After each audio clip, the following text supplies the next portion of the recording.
आप देख रहे हैं उत्तराखंड लाइव न्यूज, खबरों की सच्चाई तक।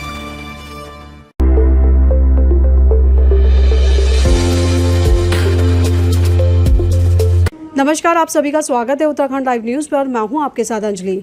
आज हमारे साथ खास मुलाकात में मौजूद हैं पंडित प्रताप दत्त शर्मा, जो कि शास्त्री हैं। आज हम बहुत ही खास मुद्दे पर बातचीत करने वाले हैं और ये खास मुद्दा बहुत ही इम्पॉर्टेंट है एक आम जनमानस के लिए, जो खासकर हिंदू धर्म से कनेक्टेड हैं।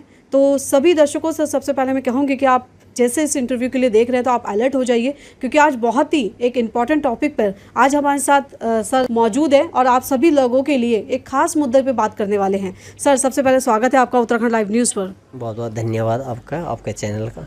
बिल्कुल सर, जिस प्रकार से आपने पिछली बार की अगर हम बात करते तो आपने बहुत ही अच्छी बातें जो कही थी और लोगों ने हमें बताया भी, और लोगों ने हमसे कहा कि आने वाले समय में जो भी कुछ इस प्रकार से फेस्टिवल्स या कुछ भी होता है तो आप ज़रूर सर से कनेक्ट रहें और सर से हमारी बातचीत करवाएं। तो अगर हम बात करें तो अभी पितृ पूजा की अगर हम बात करते हैं जो लगातार हिंदू धर्म में 15 दिन लगातार हर घर में चलती है, तो आज वो टॉपिक है जिस पर हम आज बातचीत करने वाले हैं। तो पंडित जी, सबसे पहले इस टॉपिक को आप किस प्रकार से देखते हैं, क्या है, कैसे, क्या, थोड़ा सा इस बारे में आप बताएं। देखिए, अभी 18 तारीख से पितृ श्राद्ध शुरू हो रहे हैं, जो कि 2 अक्टूबर तक चलेंगे। 15 दिन का कार्यकाल होता है इसका। इसमें धार्मिक जो कार्य होते हैं वो निषेध होते हैं। इसमें सिर्फ पितरों की पूजा की जाती है। और मैं तो सभी दर्शकों को भी ये कहूँगा, देखो, पितृ पूजा तो ठीक है, जो हमारे पूर्वज उनको याद करना बुरी बात नहीं है, लेकिन अगर हम जीते जी अपने बुजुर्गों की सेवा करें, माता पिता के अनुकूल चलें, उनके दुआई से लेकर के घर में जो विवाद की जो चीज़ें हैं वो न लेकर के सिर्फ और सिर्फ मतलब उनके अनुकूल। कोई भी माँ बाप ये नहीं चाहें कि मेरा बच्चा मुझे कमा के दे, वो चाहते बच्चे सुखी रहें। कभी भी कोई माँ बाप ये नहीं चाहता कि मेरा बेटा दुखी रहें, मेरे बच्चे बहू दुखी रहें। तो ये कहूँगा कि जितना हो सके अपने माता पिता, दादा दादी, जितने भी लोग हैं घर के सदस्य हैं, तो उनकी सेवा जीते जी करोगे, आपको पितृदोष लगेगा ही नहीं। दोष किसको लगता है? जब समय पे हम लोग अपने माँ बाप को घर में छोड़ देते हैं, एक कुटिया में डाल देते हैं, अपना महलों में रहते हैं, तो पितृदोष लगना ही है। समय पे दवाई नहीं मिलेगी, मान बुजुर्ग शरीर है, वो उठ नहीं सकते, सामर्थ्य नहीं उनका कि खाना बना सकें, तो स्वाभाविक दोष लगेंगे। इसलिए हमारे जौनसार बावर की अगर बात करूं, हमारे यहाँ आज भी श्राद्ध नहीं मनाते हैं, ना होता है। क्यों? कि हमारे यहाँ जीते जी इतनी सेवा करते हैं कि वो पितृ इतने खुश होते हैं कि हर परिवार फलीभूत है, जहाँ की वृद्धि पे वृद्धि होती जा रही है, धन से भी और कार्यों से भी और व्यक्तियों से भी। बिल्कुल बिल्कुल। तो पंडित जी, जिस प्रकार से आपने बताया कि आपके वहाँ पर इस प्रकार से रहता है, पर हम और समाज की अगर हम बात करते हैं तो लगातार हम देखते हैं कि वहाँ पर ये जो 15 दिन हैं बहुत ही पकवान ये सब चीज़ें बनाकर कई लोग होते हैं जो अग्नि में देते हैं, कई लोग कहीं दान देते हैं। तो क्या ऐसा है कि मतलब हम पितरों को इस प्रकार से देते हैं तो कहीं ना कहीं वो पितृ लोग उस चीज़ का लाभ ले पाते हैं? बिल्कुल, निश्चित तौर पे जब हम कोई चीज़ यहाँ पे करते हैं ना, तो उनको वहाँ पे मिल जाती है। जैसे दूध में क्या है, दही है, घी भी है, मक्खन भी है, पर दिखाई नहीं देता। तो वैसे जब हम कोई चीज़ यहाँ करते हैं तो उनकी आत्मा की शांति के लिए, तृप्ति के लिए वहाँ उन्हें जब वो चीज़ मिलती है तो आशीर्वाद देते हैं वहीं से, तो जिसका हमारे बच्चों पर असर पड़ता है, कार्य की सिद्धि होती है, वृद्धि होती है। देखो, जीवन और मृत्यु तो ऊपर वाले के अधीन है। कहते हैं गर्भस्तस्य च देहिनां, 5 चीज़ें मनुष्य की जीवन में कब जुड़ती है? जब माँ के पेट में बच्चा आता है। पहला क्या निर्धारित होता है? आयु का निर्माण हो जाता है। आयु, कर्म, वित्तम च विद्या निधनमेव च पंचयतानि सृजन्ते गर्भस्तस्य च देहिनां। देखो, विद्या भी नसीब की है, पढ़ाई तो बहुत लोग करते हैं, डॉक्टर इंजीनियर हर कोई नहीं बन पाता है। आयु भी निर्धारित पहले से हो जाती है, तब तो फिर पंडित लोग, डॉक्टर लोग कभी मरते ही नहीं अगर ऐसा होता है। आयु, कर्म, वित्त माने धन, धन नसीब का। एक व्यक्ति के लिए खाने के लिए नहीं घर में, और एक व्यक्ति के कुत्ते भी 1-1 करोड़ की गाड़ी में घूम रहे, ये सब क्या प्रारब्ध, जो अच्छे कर्म किए उन्होंने। और निधन माने मृत्यु का कोई पता नहीं कब, कहाँ, कैसे आ जाती हैं, काम क्या करेंगे ये कोई पता नहीं। गर्भस्थ से जब माँ के पेट बच्चा आता तो जुड़ जाता है, लेकिन अभी बच्चा पैदा होता है और सीधा मशीन में चले जाता है, उसने कौन से पाप किए हैं या गलत काम किए, लेकिन जो हमने प्रारब्ध में कुछ किया, जो दोष रह गए, उसका प्रभाव है वो हमें भुगतना ही भुगतना है। तो इस वजह से जब हम ये चीज़ें करते हैं तो हमारे पितरों देवता वहाँ से हमको आशीर्वाद के रूप में देते हैं, जिससे वृद्धि होती है। सबसे बड़े देवता कौन है? जिनके कारण हम इस दुनिया में आई, वही सबसे बड़े देवता हमारे पितर। बिल्कुल, जिस प्रकार से आपने कहा कि वो लोग तो वो लोग हैं कि इस प्रकार की जो पूजा पाठ होती है वो उन लोगों के लिए है जो कि इस दुनिया से जा चुके हैं। परंतु जो जिनके माता-पिता, आपने जिस प्रकार से शुरुआत में बताया कि आपके वहाँ पर इस टाइप का कल्चर है ही नहीं, एक जो पितर की जो पूजा बता रहे हैं आप, उस टाइप का कल्चर है ही नहीं।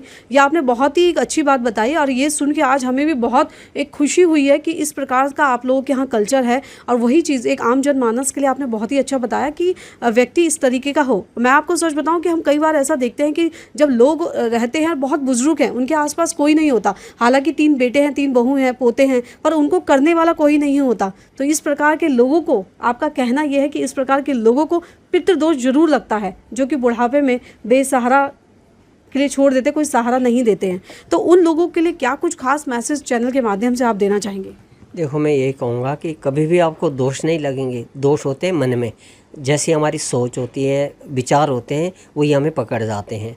यदि हम अच्छा करेंगे किसी के लिए तो वो क्यों हमारे लिए बुरा सोचेगा। अगर हम अपने पूर्वजों की सेवा करेंगे, उनको दवाई है, खाना पीना टाइम पे देंगे, अगर वो सामर्थ्यवानी कर नहीं पा रहे हैं तो ये किसका धर्म बनता है? संतान इसलिए पैदा की जाती है कि भाई चलो बुढ़ापे में सहारा बनेगा।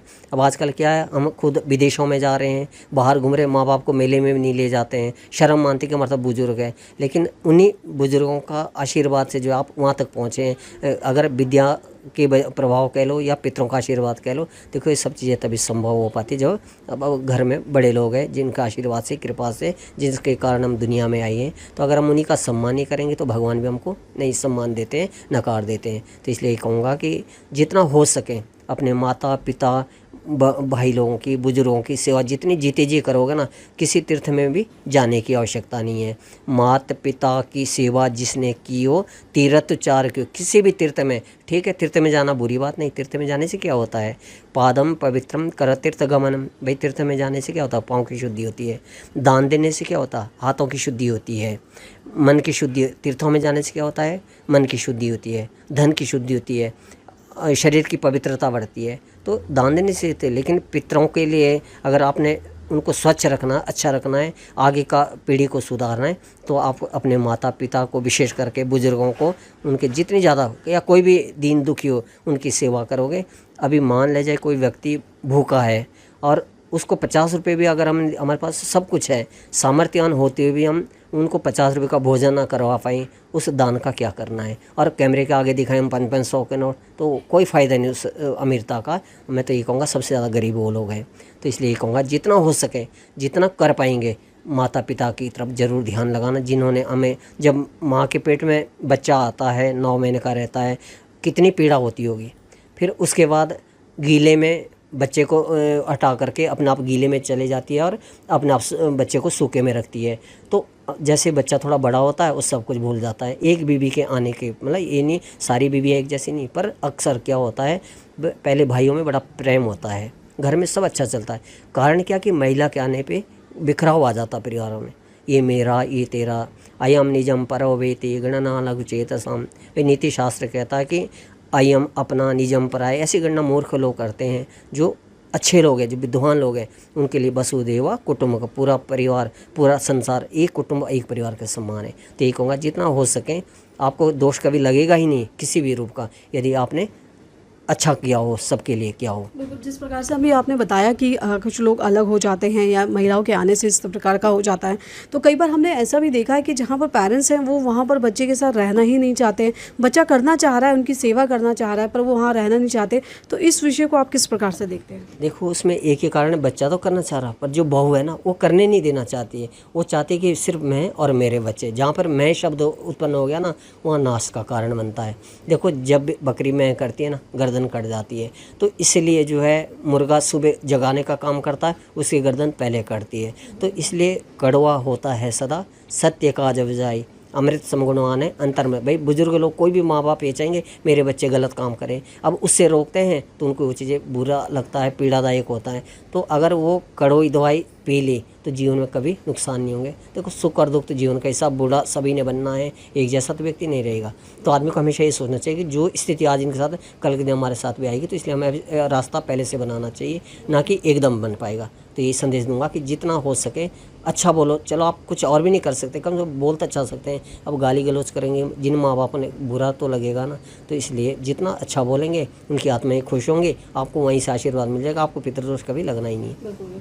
आपने बहुत ही अच्छी बात कही है और अच्छी बातें आज आपने हमारे सभी दर्शकों को बताई और आपने हमसे साझा करी। मैं चाहूँगी अंत में एक बार दोबारा से आप जो इसका समय है, कब से कब तक का ये समय लग रहा है, और थोड़ा सा उसके बारे में बता के आप उसको। देखो 18 तारीख से शुरू हो रहा प्रतिपदा का श्राद्ध, और जाके 2 अक्टूबर तक जो है, और 3 से नवरात्रा शुरू हो जाएगा हमारा। 12 तारीख को दशहरा है। पंडित जी आपका बहुत बहुत धन्यवाद सभी दर्शकों को इतनी खास इन्फॉर्मेशन देने के लिए।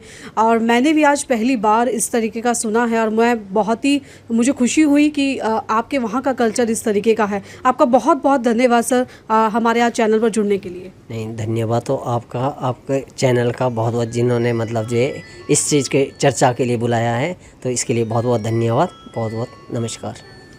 तो आपने सुना कि किस प्रकार से सर ने बताया कि जिस प्रकार से हमारे जो 18 तारीख से जो पितृ पूजा की अगर हम बात करते हैं, जो हर वर्ष 15 दिन लोग करते हैं, तो सर ने बहुत ही एक अच्छी बात बताई कि आज अगर हमारे पेरेंट्स और हमारे बड़े बुजुर्ग लोग अगर हमारे घर में हैं और वो जीवित हैं, तो उनको अगर हम हर तरीके से उनका स्वास्थ्य का ध्यान रखें, उनके खान पान का ध्यान रखें, तो हमें बाद में जो पितृ पूजा होती है वो इस प्रकार के करने की खास आवश्यकता नहीं पड़ेगी, क्योंकि वो जीते जी हमसे जब इतना खुश होंगे और हमारे मतलब एक अच्छा, आप समझ सकते हैं कि जिस प्रकार से सर ने बताया। तो आज का ये टॉपिक रहा, और आपने सुना कि किस प्रकार से आज के टॉपिक पे हमारी चर्चा रही है। तो बहरहाल अभी के लिए इतना ही काफ़ी। अपने सहयोगी शिवानगी के साथ अंजलि पासवान की एक खास खबर।